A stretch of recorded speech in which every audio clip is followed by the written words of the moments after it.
Dans le cadre de la promotion du patriotisme, de la citoyenneté et du civisme, l'association Participe Futur a débuté une campagne de sensibilisation dans les lycées et collèges au profit des élèves de 3 villes que sont Ouagadougou, Koudougou et Bobo Dioulasso.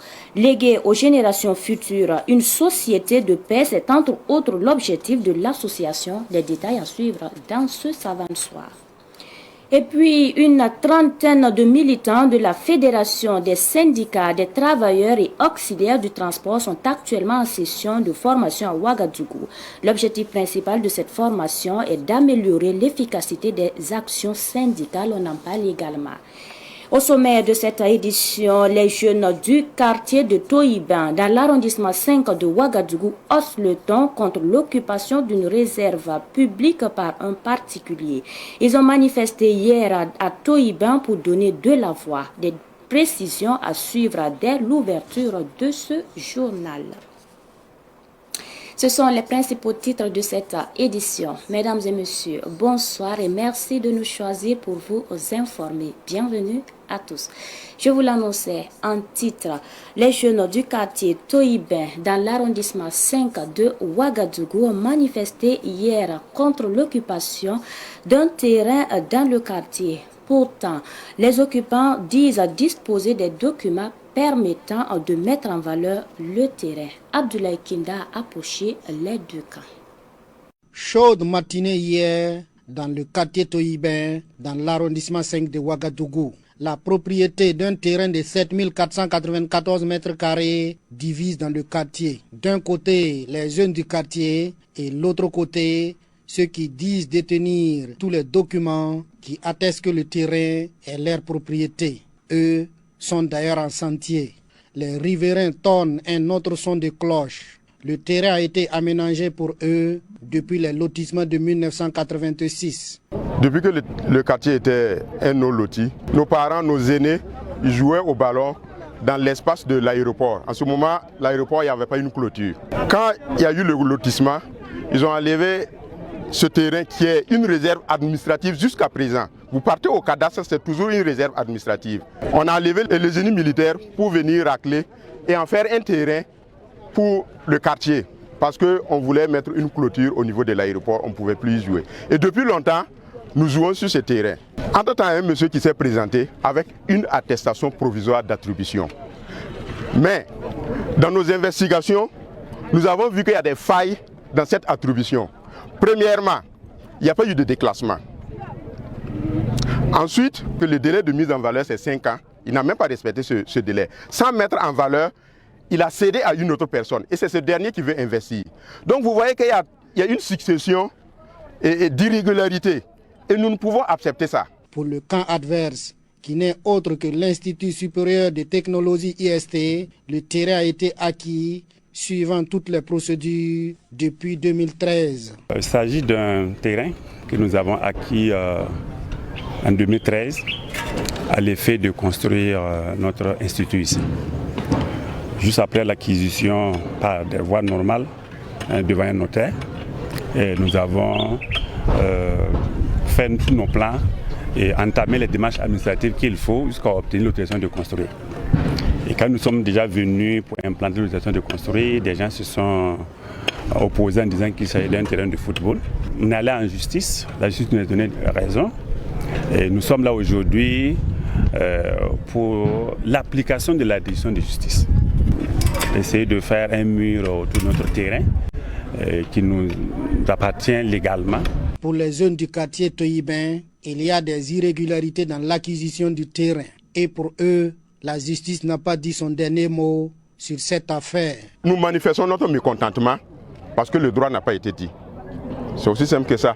Nous n'appelons pas à la violence. Voilà, nous voulons juste que le droit soit dit. La procédure est toujours en justice. Nous pensons qu'on allait attendre la fin de cette procédure si effectivement il a raison, qu'il commence à déposer ses agrégats. Mais malgré que la procédure continue en justice, les voies de recours ne sont pas finies. Le monsieur, à notre grande surprise, on voit que ce matin il a amené des agrégats. Nous comptons manifester notre mécontentement et nous appelons les autorités compétentes à se saisir du dossier pour que le droit soit dit. Nous pensons que il y a une irrégularité. Normalement, on devrait résoudre cette irrégularité avant de voir quoi que ce soit. Mais le camp adverse explique que le dossier est clos. L'IST dit avoir tout le cutis pour la mise en valeur du site. Nous sommes tous citoyens de ce pays, qu'ils partent sur la voie de la justice, et s'ils ont autre chose qui nous oppose. Depuis 2013, on avait acquis le terrain et vous voyez, il n'y a aucun bâtiment pour une école de formation. Quand même, c'est nous qui perdons sur toute la ligne. Et nous sommes aussi des Burkinabés, comme eux, ils se le disent aussi. Nous souhaitons seulement qu'on sache raison garder, que chacun accepte qu'on applique la loi. S'il y a quelque chose, si aujourd'hui l'autorité judiciaire vient dire arrêtez vos travaux, voici un document qui vous oblige à arrêter. Nous aussi, nous sommes des Burkinabés. Une école, c'est une action sociale.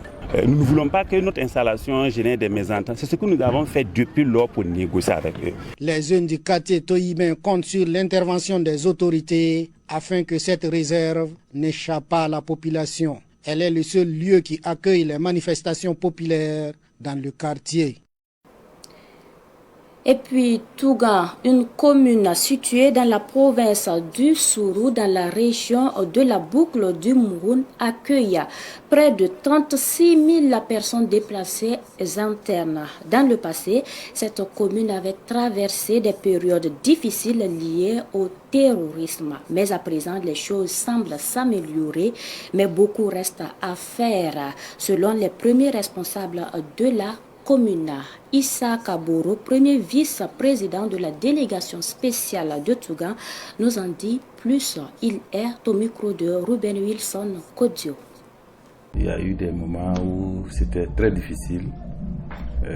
Dieu merci, avec la contribution et la bravoure des VDP, des FDS, on peut dire qu'aujourd'hui, Tougan se porte bien. Je n'ai pas dit qu'il n'y a pas de problème. Même si vous prenez un individu, tout le monde se porte bien. Mais derrière ce bien-là, il y a pas mal de problèmes aussi qui peuvent être là. On ne peut pas non plus se déplacer comme on le veut pour aller d'une contrée à une autre. Ça fait une difficulté quand même. Donc on peut dire que la situation sécuritaire est vraiment très fragile à Tougan ici. Seulement, je sais qu'il y a des efforts qui sont faits. Le RIC qui est là, les FDS, les policiers et puis les VDP qui sont là, ils se battent nuit et jour pour qu'on puisse dormir tranquillement. Ça, c'est déjà une grande chose. Alors maintenant, quant aux attentes des populations, c'est ça qui tarde à venir. C'est-à-dire que le déblocage de toutes les voies d'accès reliant Tougan à d'autres contrées, et c'est ça qui rend un peu la situation très difficile et que les gens sont impatients. Cela entraîne naturellement des flambées de prix. On est presque enclavé et ça fait que les gens ne bougent pas. Donc, ça fait qu'il y a une rétraction quelque part où les gens ne peuvent plus s'exprimer dans leurs activités correctement. Et ça amène beaucoup de difficultés au niveau de la localité. L'espoir est toujours permis. La vie sans espoir, il faut qu'on se donne la mort, c'est tout. Donc nous espérons toujours, avec nos cris de cœur, que la situation puisse s'améliorer et que nous puissions retrouver notre quiétude d'antan. La culture de la lutte syndicale et la législation du travail au Burkina Faso. Une trentaine de militants de la Fédération des syndicats des travailleurs et auxiliaires du transport sont en formation depuis ce matin à Ouagadougou sur ces sujets. Une formation qui vise à rendre plus efficaces les luttes syndicales. Nous en savons plus avec Daouda Yameoko. 4 sous-thèmes seront développés durant les 48 heures, à savoir les droits et devoirs du travailleur, les droits et obligations de l'employeur, les rôles et missions des délégués syndicaux et les comportements des travailleurs dans l'entreprise. L'objectif de cette formation est d'inculquer une bonne culture syndicale aux syndicats. Et la plupart des participants qui sont là ce matin, c'est des différents délégués du personnel que nous avons dans certaines entreprises, qu'on a réuni ce matin pour un renforcement des capacités.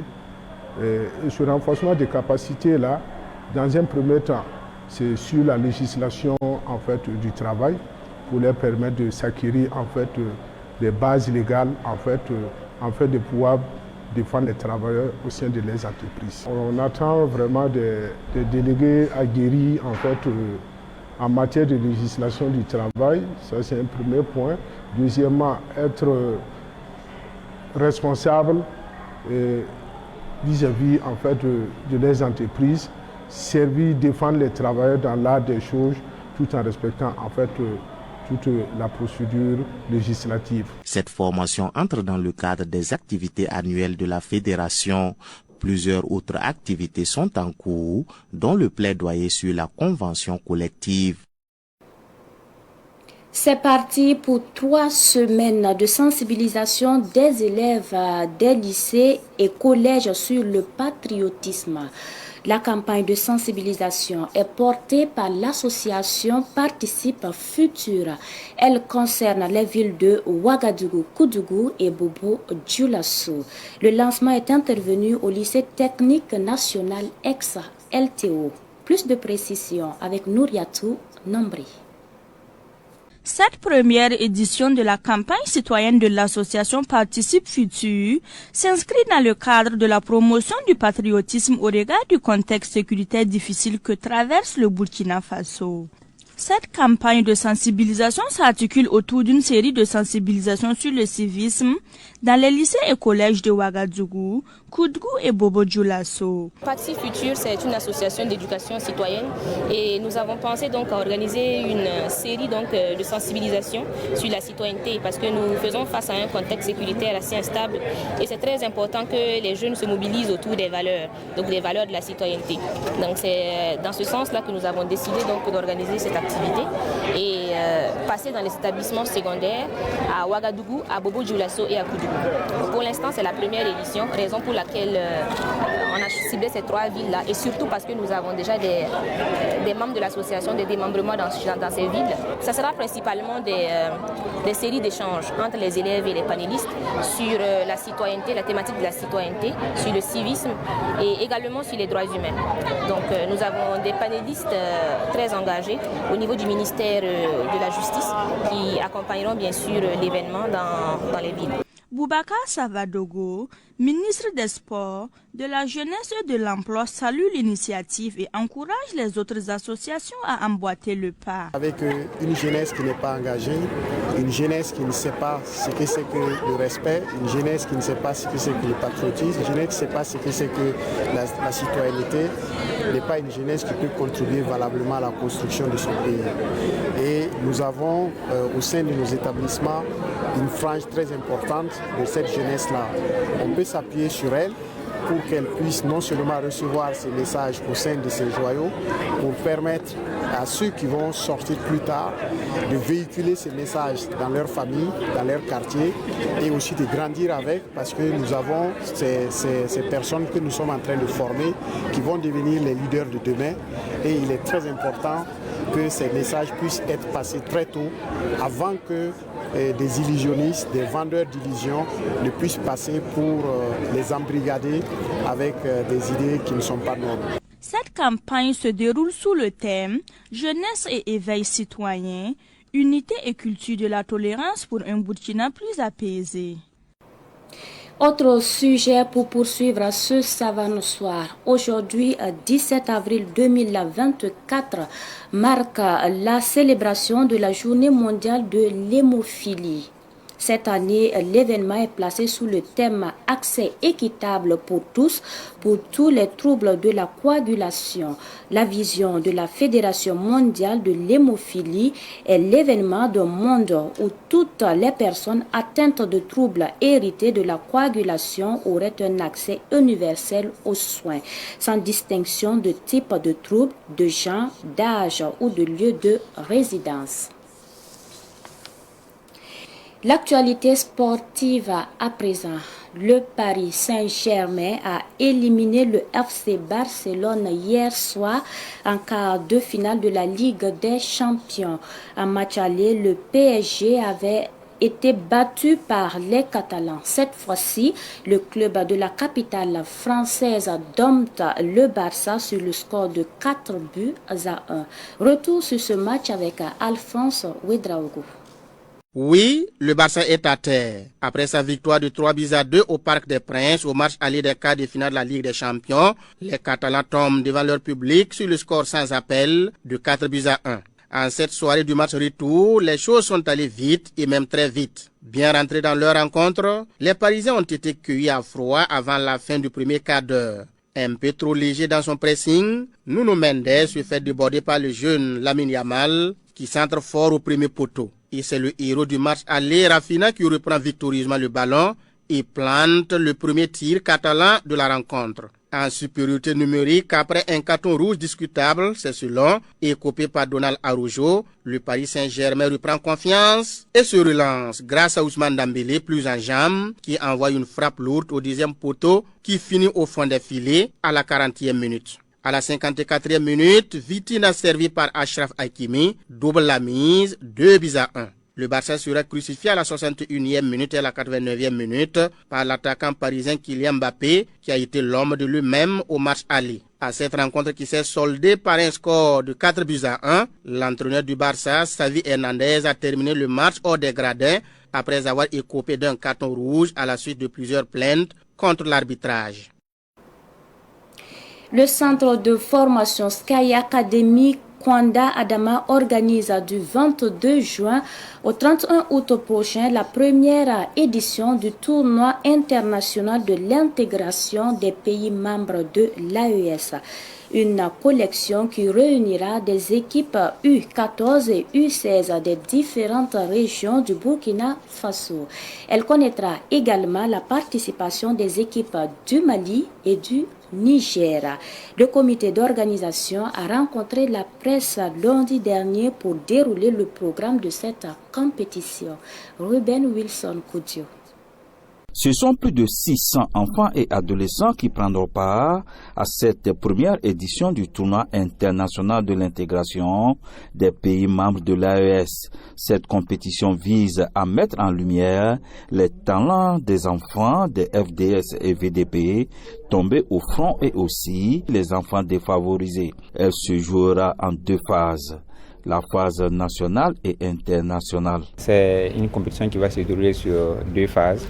La première phase est nationale, d'où l'implication de toutes les régions du Burkina. Et chaque région doit représenter 2 équipes en U14 et U16, et certainement sélectionnées à base de leur talent.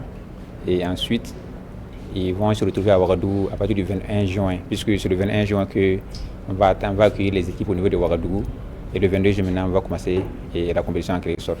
Et à partir à ce niveau, ces équipes-là vont jouer en interrégion et au cours de ces interrégions, on va détecter encore les meilleurs qui vont représenter le Burkina en U14 et en U16 avant l'arrivée du Mali qui est prévue pour le 25 août. La phase nationale c'est du 22 juin au 28 juin et la phase internationale c'est du 26 août au 31 août. Pour Adama Kwanda, cette compétition permettra l'épanouissement des enfants et aussi leur insertion professionnelle. Personnellement, moi c'est donner un cadre d'expression à ces enfants qui n'en ont pas et de l'autonomisation, surtout de l'épanouissement. Puisque moi j'ai joué et c'est comme il est difficile pour un enfant en situation vulnérable de pouvoir trouver un centre de formation pour intégrer, ou peut-être de trouver un cadre d'expression où il va exprimer réellement son talent. Voilà, donc c'est dans ce sens que j'ai pensé qu'il était nécessaire, vu le contexte, d'organiser uniquement un tournoi pour l'AES et surtout pour cible les enfants des personnes déplacées internes et ceux en difficulté. J'ai un centre de formation qui est Saka, Sky Academy Kwanda Adama. Ces enfants, les 50 meilleurs du tournoi au niveau du Burkina vont intégrer directement mon centre. Voilà, voici une première faveur qui peut leur être accordée. Et à défaut de pouvoir intégrer mon centre, puisqu'au cours des interrégions, on va inviter des équipes affiliés à la Fédération burkinabé de football et certains centres de formation qui seront intéressés par ces enfants qui assurent la relève et afin qu'ils puissent voir s'il y a des pères rares parmi ces enfants, qu'ils puissent les sélectionner. À cette première édition du tournoi international de l'intégration des pays membres de l'AES, les joueurs porteront des maillots qui ont pour dossade les concepts des différentes actions du gouvernement burkinabé. Voilà, c'est l'essentiel de cette édition. Merci à vous qui l'avez suivi de bout en bout. Merci pour cette constante fidélité. L'actualité continue sur Savannah TV. Bonsoir.